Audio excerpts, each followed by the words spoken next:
Marvin, everyone. So, yeah, last but not least, my name is Santhosh, and I work as a scientific assistant at the technology campus in Philosophen, and we specialize in cybersecurity, and we work on projects involving artificial intelligence and cybersecurity.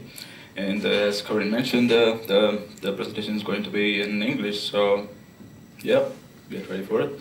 So so I'm here at the Tech Slam for the second time, and I'm going to present about the digital era's transformation journey and the future of the artificial intelligence. So from the sand to the sentience to becoming immortal. For the presentation, I would like to start with an image of an advanced processing unit. So, oops, wrong picture. Okay, yeah.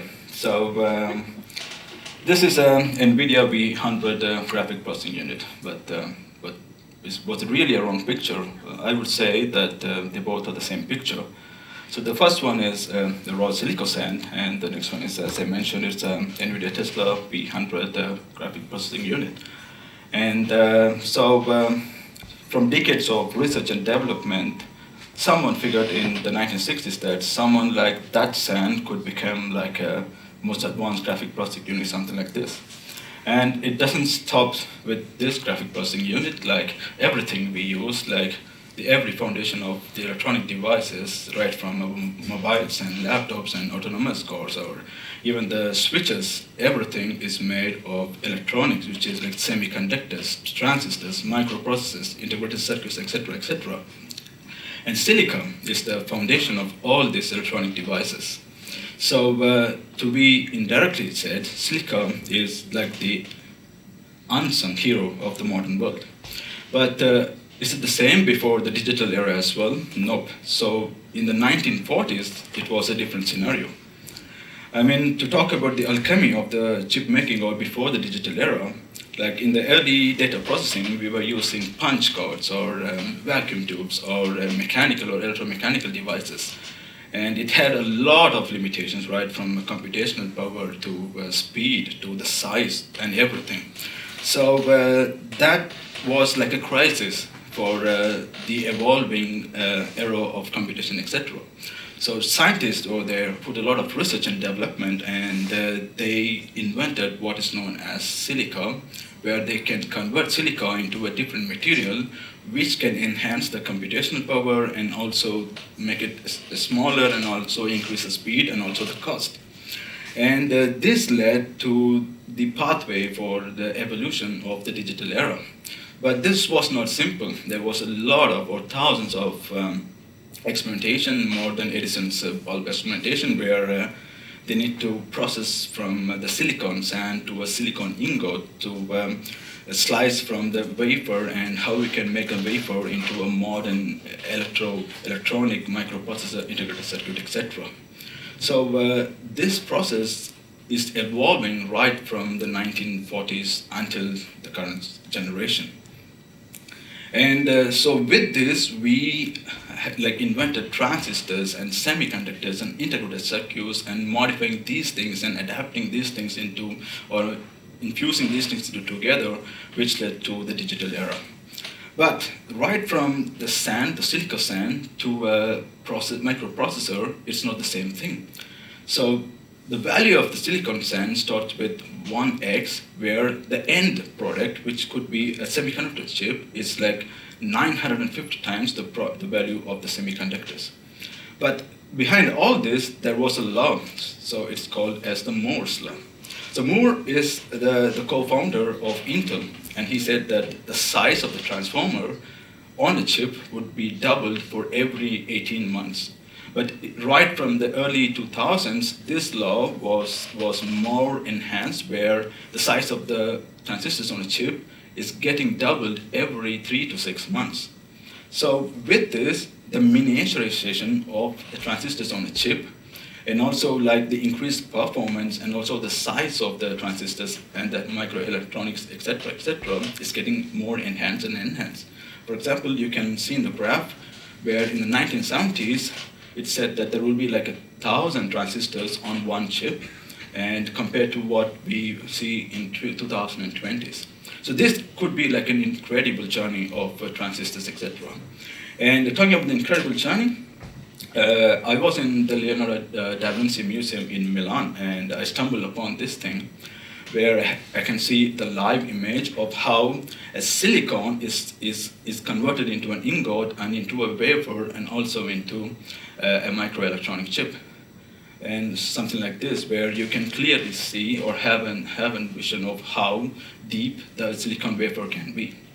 And for comparison, you can see how is like the 5 megabytes of storage device was in 1956 compared to 1 TB terabytes today. So with continuous research and development, like we came through the micro technology, nano technology, and right now we are in a phase where we have attained atomic state of transistors where we can fabricate billions of transistors on a microchip. For example, this NVIDIA Blackwell has 208 billion transistors on one microchip. So in general, transistors are a switch which turns on and off, but with like multiple methodologies, technologies, etc., what we are making is a breakthrough every day. So we talk about the computational speed, the power, the size, and what it can do, etc. So this paved the way for the rise of machines right from the 1960s, where we made computers and computers turned into supercomputers, and we had networks, communication, etc. But what could be like the end product of all these things? We had the rise of artificial intelligence. And so with the rise of machines, we also have the rise of artificial intelligence. So we can say that the more advanced this semiconductor or this electronic sector is going through, parallelly, the evolution of artificial intelligence is also making breakthroughs as well. Because previously, there were a lot of limitations for artificial intelligence or in general computing with low processing power or the size or the data storage, etc. Right now, we are experiencing data explosion where we have struggling to make ways for data generation or storing of data, and how do we process all this unstructured data or structured data, etc. And so this could be a breakthrough for figuring out a solution for how we can handle this and how we can enhance this AI revolution as well. And in the late 2010s, we had the invention of GPUs as a graphic processing unit, which paved way for more breakthroughs in artificial intelligence, like foundational models or large language models or GPTs or image recognition or image analysis, etc. And also like AGI and ASI. But parallelly, we also need security for these things as well. So the security starts right from the chip manufacturing with the design, and also with the foundational software like the BIOS or the operating system, etc., until the cloud. So the security should be implemented right from making the chip to the cloud.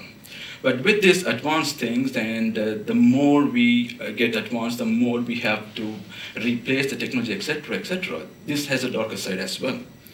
So it's said that every year we create 50 million pounds of electronic waste. And this leads to toxic components such as lead or magnesium leaching into our soil and environment. But this is not all. This could also pave way for climate change as well. But this hasn't been affected everywhere at the same time? No. It depends on the countries as well. So the more undeveloped countries get the more number of e-waste as well.